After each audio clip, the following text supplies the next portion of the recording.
Hello everyone. तो आज हम पढ़ने वाले हैं हमारे क्लास 11th के पॉलिटिकल साइंस के चैप्टर 5 जिसका नाम है लेजिस्लेचर। उसका हम पार्ट सेकंड करने वाले हैं। ठीक है, तो सबसे पहले मैं आपको दिखा दूं हम क्या क्या कर चुके हैं। सबसे पहले हमने what is a legislature and why do we need it ये पढ़ लिया है हमने फर्स्ट पार्ट में। 2 हाउसेज ऑफ द पार्लियामेंट पढ़ लिया है और की फंक्शंस क्या क्या होते हैं हमारे पार्लियामेंट के ये हमने देख लिए हैं। ये भी की फंक्शंस ही हैं। आज हम पढ़ने वाले हैं how a bill becomes a law. सबसे पहले एक कानून जब बनता है तो उसका स्टेप बाय स्टेप प्रोसीजर होता है कि लेजिस्लेचर में कैसे एक बिल, सबसे पहले जब कोई भी चीज लिखी है वो जब तक कानून नहीं बनती उसको बिल कहते हैं। ठीक है, जब तक कोई भी बात कानून नहीं बनती उसको हम बिल कहते हैं। ठीक है, तो चलिए मैं बताती हूँ कि कैसे एक बिल लॉ में कन्वर्ट होता है। ठीक है, the process of making law is a systematic one. ये सिस्टमैटिक वे में चलता है और देखते हैं कैसे बनता है। सबसे पहले ड्राफ्टिंग अ बिल। एक कोई भी लॉ है, अगर कोई भी मेंबर सोच रहा है कि हाँ एक बिल लाना चाहिए, कि हाँ ये लॉ बनना चाहिए, देश में ये कानून होना चाहिए, तो उसके लिए सबसे पहले एक बिल तैयार किया जाता है। एक बिल तैयार किया जाता है किसके द्वारा? या तो गवर्नमेंट बिल तैयार किया जाता है या तो प्राइवेट मेंबर बिल। मतलब अगर जो लेजिस्लेचर के अंदर सारे मेंबर्स बैठे हैं अगर वो कोई बिल ला रहे हैं तो उसको प्राइवेट मेंबर बिल कहते हैं। और अगर कोई मिनिस्टर बिल ला रहा है तो उसको गवर्नमेंट बिल कहते हैं। प्लीज इसे समझ लो कि कोई भी मिनिस्टर अगर बिल लाता है तो उसको गवर्नमेंट बिल कहते हैं और कोई भी प्राइवेट मेंबर लेजिस्लेचर का बिल लाता है तो उसको प्राइवेट मेंबर बिल कहते हैं। ठीक है, तो सबसे पहले बिल तैयार किया जाता है। उसके बाद क्या होता है? इंट्रोडक्शन, मतलब फर्स्ट रीडिंग होती है। मतलब किसी भी हाउस में जाएगा, वो लोकसभा में जाएगा चाहे तो राज्यसभा में जाएगा, या तो लोकसभा में जाएगा या तो राज्यसभा में जाएगा, दोनों में से एक में जाएगा। ठीक है, मान लिया हमने लोकसभा में चला गया। ठीक है, लोकसभा में जाके उसके ऊपर डिस्कशन होगा, पहले उसको पढ़ा जाएगा, देखा जाएगा। ठीक है, कि उसमें बात जो लिखी है वो हमारे देश के अकॉर्डिंग सुइटेबल है कि नहीं, ये सारी चीजें देखी जाएंगी। उसके बाद नेक्स्ट स्टेज आएगी डिस्कशन। फिर डिस्कशन होगा, उसमें लोकसभा में जितने भी मेंबर्स बैठे होंगे वो सारे अपनी अपनी राय देंगे कि ये चीज सही है कि गलत है, कि इसमें ऐसे चेंजेस करने चाहिए। मतलब जो भी है सब लोग अपनी अपनी बात रखेंगे, ऐसे डिस्कशन होगा। फिर एंड में जाके क्या होगा? इस पर वोटिंग होगी कि कितने लोग चाहते हैं कि ये लॉ बन जाए, है ना। अगर बहुत सारे लोगों ने क्या दे दी, वोटिंग दे दी कि इसे ये पास हो गया, है ना, कि ये लॉ बन जाना चाहिए, सबने दे दी, तो ये कहाँ जाएगा? ये नेक्स्ट वोटिंग के लिए जाएगा नेक्स्ट हाउस के पास। मतलब फिर वोटिंग होने के बाद ये कहाँ जाएगा? नेक्स्ट हाउस के पास, अदर हाउस के पास। मतलब लोकसभा में था तो राज्यसभा में आ जाएगा, राज्यसभा में अगर वो डिस्कशन हुई थी तो लोकसभा में आ जाएगा। ठीक है, तो वहां पे हमने क्या माना था कि लोकसभा में क्या है, तो अब क्या आ जाएगा? राज्यसभा में। अब राज्यसभा में भी यही होगा, पहले उसको पढ़ा जाएगा, फिर उसके ऊपर डिस्कशन होगा, डिस्कशन होने के बाद क्या होगा? उसके ऊपर वोटिंग होगी। अगर यहाँ से भी राज्यसभा से भी वो पास हो गया तो वो कहाँ जाएगा? प्रेसिडेंट के पास जाएगा। प्रेसिडेंट के पास जाएगा, प्रेसिडेंट उसे देखेंगे। प्रेसिडेंट ने अगर देखा और उन्हें लगा कि हाँ देश में ये कानून बनना चाहिए तो वो क्या करेंगे? अपनी एसेंट दे देंगे, मतलब वो पास कर देंगे इसे कि हाँ ये ठीक है, ये बनना चाहिए। और प्रेसिडेंट के जैसे ही सिग्नेचर हो जाएंगे वैसे ही एक बिल क्या होता है? लॉ में कन्वर्ट हो जाता है। आई होप आप समझ गए होंगे। सबसे पहले एक बिल तैयार किया जाता है, ठीक है, फिर वो बिल जाता है एक हाउस में, हाउस उसको देखता है, उसके बाद उस पर डिस्कशन होता है, उसके बाद उसके ऊपर वोटिंग होती है। फिर अगर पास हो गया तो वो नेक्स्ट हाउस के पास जाता है, फिर नेक्स्ट हाउस उसे देखता है, उसके ऊपर डिस्कशन होता है, उसके बाद उसके ऊपर वोटिंग होती है। अगर वहां से भी पास हो गया तो प्रेसिडेंट के पास जाएगा, प्रेसिडेंट जी उसे देखते हैं, समझते हैं, उसके बाद अगर उन्हें वो सही लगता है, अगर उन्होंने साइन कर दिए तो वो बिल क्या बन जाता है? एक लॉ बन जाता है। ठीक है, आपको समझ आ गया होगा। चलिए आगे बढ़ते हैं। Special powers of Lok Sabha and Rajya Sabha. Special powers क्या होती हैं? लोकसभा की और राज्यसभा की, है ना। ये दोनों हाउसेस क्या होते हैं? एक साथ काम करते हैं लेकिन कभी कभी इनकी पावर्स क्या होती हैं? अलग अलग होती है। ठीक है, लोकसभा की स्पेशल पावर्स ये है कि जो भी मनी बिल है, मतलब पैसों से रिलेटेड कोई भी बिल है, वो सबसे पहले कहाँ जाएगा? लोकसभा के अंदर ही इंट्रोड्यूस होगा। समझे आप? मनी बिल कोई भी है वो लोकसभा के अंदर ही इंट्रोड्यूस होगा। The council of minister is responsible to the Lok Sabha and no confidence motion can only be passed here. अब दूसरी पहली बात ये हो गई कि मनी बिल जो है वो सिर्फ लोकसभा में होता है। सेकंड बात ये है कि काउंसिल ऑफ मिनिस्टर जो प्राइम मिनिस्टर के साथ काम करते हैं, प्रेसिडेंट को सलाह देते हैं, हमने एग्जीक्यूटिव वाले चैप्टर में पढ़ा था, ठीक है। काउंसिल ऑफ मिनिस्टर जो है वो रिस्पॉन्सिबल होते हैं किसके प्रति, लोकसभा के प्रति, मतलब लोकसभा इनसे क्वेश्चन वगैरह पूछ सकती है, काउंसिल ऑफ मिनिस्टर से लोकसभा क्वेश्चन वगैरह पूछ सकती है और नो कॉन्फिडेंस मोशन भी पास कर सकती है, मतलब भाई हमें आपकी बातों पे भरोसा नहीं है और आप अपनी सीट से हट जाओ। पूरी काउंसिल ऑफ मिनिस्टर को हटाने का भी काम कहाँ होता है, लोकसभा करती है, ठीक है। मतलब काउंसिल ऑफ मिनिस्टर पर पूरा कंट्रोल कौन रखता है, लोकसभा रखती है, ठीक है। उसके बाद हमारी राज्यसभा की स्पेशल पावर्स क्या होती है कि it can give the union parliament the power to make laws on matters of the state list. State list के अंदर जितनी भी चीजें हैं, मतलब स्टेट लिस्ट के अंदर बहुत सारे लिखा होता है कि भाई ये टॉपिक है, इन टॉपिक के ऊपर सिर्फ स्टेट्स ही क्या कर सकते हैं, कानून बना सकते हैं, स्टेट्स ही कानून बना सकते हैं, है ना। लेकिन अगर राज्यसभा चाहे तो ये पावर थोड़ी सी निकाल के किसको दे सकती है, यूनियन गवर्नमेंट को, मतलब यूनियन को दे सकती है, सेंट्रल गवर्नमेंट को दे सकती है कि वो इस टॉपिक पर कानून बना लो भाई। आई होप आप अच्छा बनाओगे, है ना। तो इसलिए यूनियन पार्लियामेंट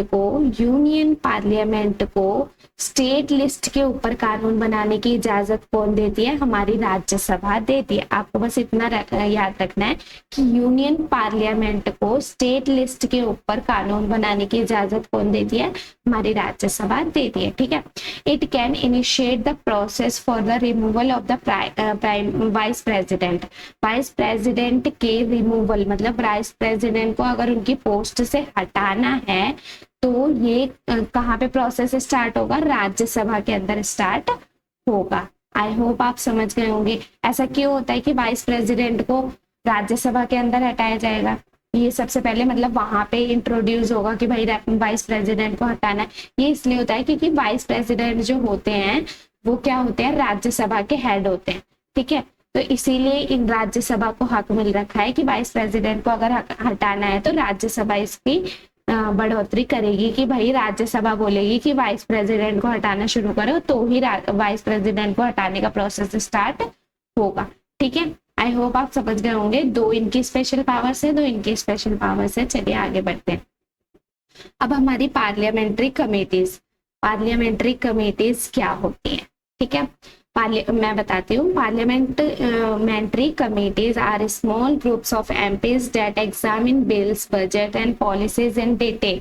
अब हर चीज के लिए वो सारे लोग बैठेंगे तो नहीं डिस्कशन करने, पार्लियामेंट के हर चीज के लिए दोनों जो हमारे हाउसेज है वो लोकसभा और राज्यसभा हर चीज के लिए तो बैठेंगे नहीं, इसलिए पार्लियामेंट्री कमेटी मतलब छोटे छोटे ग्रुप्स बनाए जाते हैं कि भाई आप ये चीज देखो, ये चीज देखो, आप ये चीज देखो, है ना। तो अलग अलग ग्रुप्स में बांट दिया जाता है, वो लोग उस चीज पर काम करते रहते हैं। फिर जब किसी चीज को लॉ बनाना होता है तो ये लोग साथ में बैठ के क्या करते हैं, उस पर वोटिंग वगैरह जो हमने प्रोसेस देखा कि एक बिल लॉ कैसे बनता है वो करा जाता है। मतलब पार्लियामेंट्रीज क्या करती है, कमेटीज जो हमने पढ़ा था ना, सबसे पहला प्रोसेस बिल बनाने का क्या था, सबसे पहले बिल बनेगा। लॉ बनाने का सबसे पहला प्रोसेस क्या था कि बिल बनाया जाएगा सबसे पहले। तो ये बिल बनाने का कौन करती है काम, हमारी पार्लियामेंट्री कमेटीज करती है कि बिल बनाएंगी और वो देखेंगी कि हाँ ये सही है, इसको कानून बनना चाहिए कि नहीं बनना चाहिए। ये सारा काम कौन करती है, पार्लियामेंट्री कमेटीज करती है, ठीक है।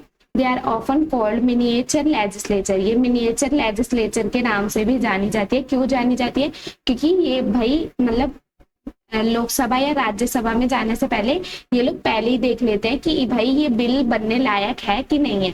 अगर इन्हें लगता है कि नहीं भाई ये बिल लॉ नहीं बन सकता, ये हमारे देश के लिए सही नहीं है, तो ये पहले ही इसे क्या करेंगी, लोकसभा और राज्यसभा के पास भेजेंगे ही नहीं, पहले ही कैंसिल कर देंगी, ठीक है। तो इसीलिए इनको मिनिएचर लेजिस्लेचर भी कहा जाता है, क्योंकि ये भी थोड़ा सा डिसीजन मेकिंग में पार्ट ले रही है, ठीक है। This system helps reduce the burden on the parliament and allows the thorough scrutiny ठीक है।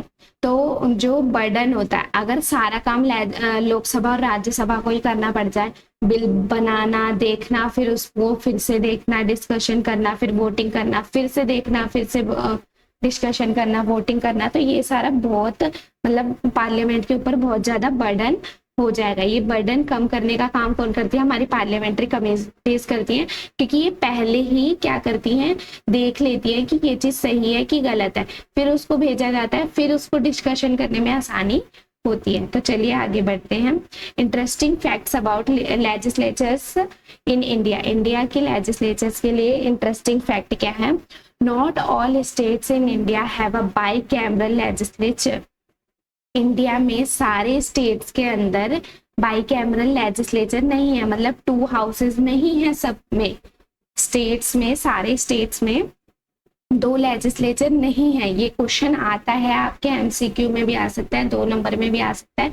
हर स्टेट में लोकसभा और राज्यसभा 2 पार्ट में लेजिस्लेचर डिवाइडेड नहीं होती। अभी के टाइम पे करेंटली हमारे देश में सिर्फ 6 ऐसे स्टेट है जहां पे 2 हाउसेज हैं। इनके नाम याद कर लेना प्लीज, ये आते हैं, ठीक है। 6 स्टेट्स हैं जहाँ पे 2 हाउसेज हैं। सबसे पहले आंध्र प्रदेश, तेलंगाना, बिहार, कर्नाटका, महाराष्ट्र एंड उत्तर प्रदेश, ठीक है। आंध्र प्रदेश, तेलंगाना, बिहार, कर्नाटका, महाराष्ट्र एंड उत्तर प्रदेश, है ना। और आप इसकी मैप के ऊपर प्लीज इसको पुट भी कर लेना, क्योंकि एग्जाम में आ सकता है। जो मैप का क्वेश्चन आता है ना पॉलिटिकल साइंस के एग्जाम में, उसमें ये पूछा जा सकता है कि कौन कौन से देश में, कौन कौन से स्टेट्स में 2 हाउसेज पार्लियामेंट है हमारे देश की, ठीक है। तो आंध्र प्रदेश, तेलंगाना, बिहार, कर्नाटका, महाराष्ट्र एंड उत्तर प्रदेश, ठीक है। अ bill introduced by a member of a parliament who is not a minister is called a private member bill. ये मैं आपको पहले बता चुकी हूँ कि अगर पार्लियामेंट के किसी भी मेंबर के द्वारा बिल पेश किया जाता है तो उसको हम प्राइवेट मेंबर बिल कहते हैं, ठीक है। अब हमारा है summary and takeaway. Summary क्या है पूरे चैप्टर की हम देखेंगे। The legislature is the heart of India's democracy. India के डेमोक्रेसी का हार्ट कौन है? हमारी लेजिस्लेचर है, क्योंकि यही ढंग से कानून बनाती है। अब कानून अच्छे होंगे तभी देश में डेमोक्रेसी रह सकती है, ठीक है। It consists of 2 houses. 2 houses होते हैं, इसमें लोकसभा होता है, राज्यसभा होता है, लेकिन 6 ही स्टेट में है हमारे भारत में, ठीक है। Its function are diverse. इनके बहुत सारे फंक्शंस होते हैं, सिर्फ लॉ मेकिंग इनका फंक्शन नहीं होता, बहुत सारे फंक्शन होते हैं, ठीक है, ठीक है। इनके the process of law making जो होता है, लॉ जब बनाया जाता है तो उसमें बहुत सारी डिबेट वगैरह की जाती है, ठीक है। Parliamentary committees play a vital role in a legislative process. जो पार्लियामेंट्री कमेटीज होती हैं, जो काम करती हैं ड्राफ्ट करने का, बिल को पहले ही चेक कर लेती हैं कि वो सही है या नहीं है, ये लोग क्या करते हैं, एक बहुत बड़ा रोल प्ले करते हैं लेजिस्लेटिव प्रोसेस के अंदर, क्योंकि ये थोड़ा बर्डन कम करते हैं और काम करके पहले से ही दे देते हैं। तो आई होप आपको समझ आ गया होगा पूरा चैप्टर अच्छे से। Thank you for watching this video. And अच्छी लगी हो वीडियो तो चैनल को सब्सक्राइब कर दीजिएगा, बेल आइकन भी प्रेस कर दीजिएगा, ताकि सारी वीडियोस की नोटिफिकेशन सबसे पहले आपको आए। अब अगर आप सपोर्ट करते रहेंगे तो आगे बहुत सारे सब्जेक्ट्स के ऐसे ही इंटरेस्टिंग वे में एंड इजी वे में बहुत सारे वीडियोस आती रहेंगी।